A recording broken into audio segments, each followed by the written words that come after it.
A group of wealthy elites communicates via group chat about an upcoming event referred to as The Hunt.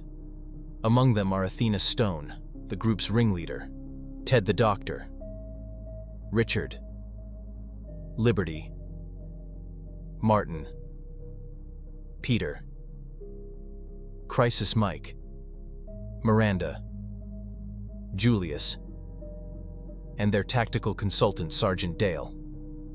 On Athena's private jet, the group is in the middle of their journey. A flight attendant pours champagne for Richard while they joke about caviar and grilled cheese.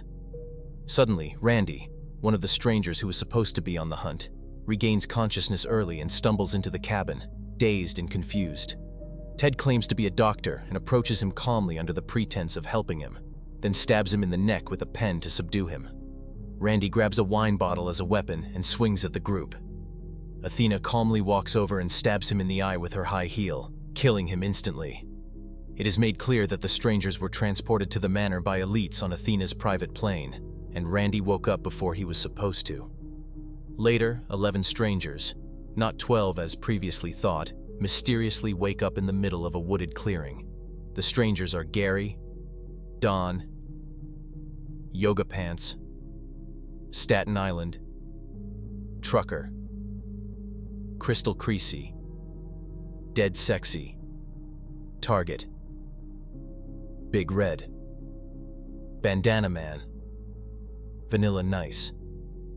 They do not know where they are or how they got there. They all woke up with a gag in their mouths, which is locked from behind. They find a wooden crate in the center of the field, which turns out to contain a pig wearing a tutu, nicknamed Orwell, and a variety of weapons, including guns, grenades, knives, and ammunition. Yoga Pants finds the keys in a small envelope kept over a wooden platform and uses that to open the gag locks. As soon as they begin arming themselves and trying to make sense of the situation, bullets start flying. Yoga Pants is shot in the head by a sniper. Chaos erupts.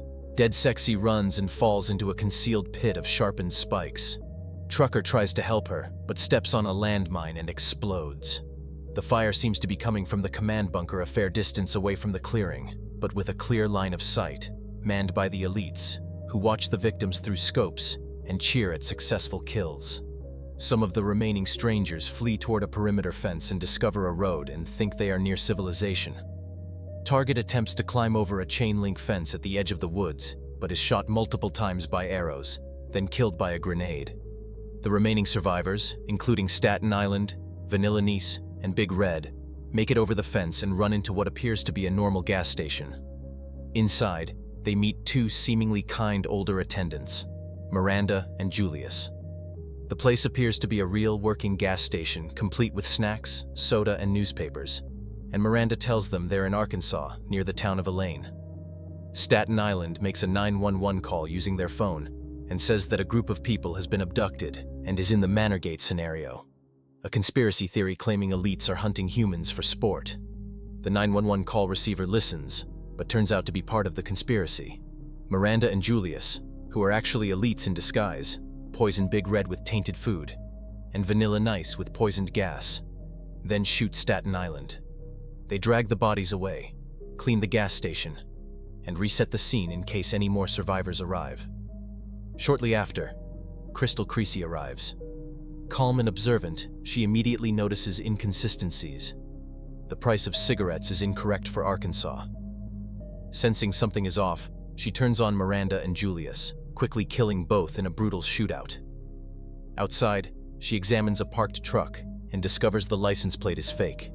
Removing the plate, she learns they are not in Arkansas at all. Then she finds a booby trap wired to the driver's side door, confirming the place is staged. Crystal keeps Miranda and Julius's walkie-talkie and begins monitoring elite communications. She narrowly avoids detection by a drone flying overhead. Soon after, she meets Gary, a paranoid podcaster and conspiracy theorist. When a train arrives, they board and find it packed with refugees. Gary believes these people are crisis actors, people pretending to be victims for propaganda purposes. When Croatian soldiers board the train, they detain everyone, including Crystal and Gary. During interrogation at a Croatian military post, one of the refugees, Crisis Mike, reveals he's indeed part of the hunt, but claims the other refugees are innocent. and the raid by the soldiers was unplanned. He offers Gary a head start in exchange for his silence. Gary instead snatches a grenade from Mike's vest and pulls the pin, killing him. Crystal is taken to a refugee camp. There, she reunites with Dawn, one of the few survivors from earlier. Soon, a man identifying himself as an American envoy, dubbed Fawnvoy, arrives and offers to extract them to the US Embassy.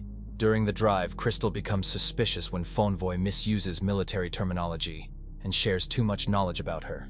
She abruptly forces him out of the car and runs him over.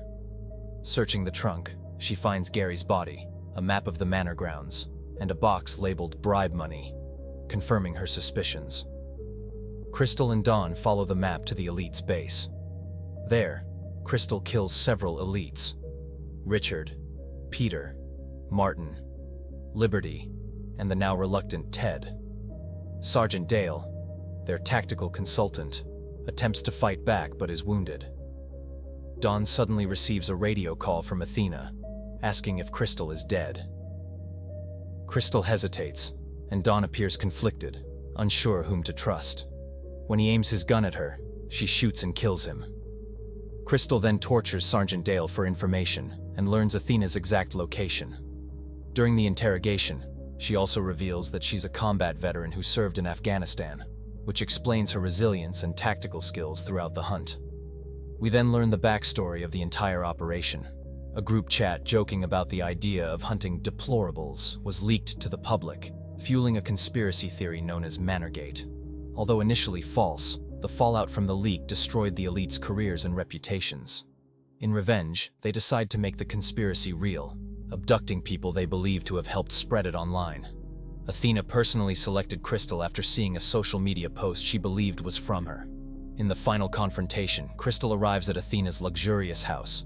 Crystal confronts Athena, who is waiting and dressed elegantly. They exchange heated words before Crystal explains that Athena has made a mistake. The post wasn't from her, but from another woman with the same name from Mississippi, with a differently spelled middle name, May instead of May. Furious but unwilling to back down, Athena attacks, and a vicious hand-to-hand fight ensues in the kitchen. They stab, slash, burn, and batter each other using anything at hand, including knives, furniture, and a food processor. Both are impaled during the final struggle, but Athena succumbs to her wounds first. Crystal, barely alive, sees a jackrabbit watching from the doorway. A symbolic moment recalling the story she told earlier about the jackrabbit and the box turtle. She gathers her strength, cauterizes her wounds with a hot utensil from the stove, and dons Athena's designer dress and heels. She exits the estate, boards Athena's private jet, and surprises the flight crew. Then she drinks champagne as the jet takes off. When Crystal asked by flight attendant, "How is it?" Crystal replies, smiling through blood and exhaustion, "It's fucking great!"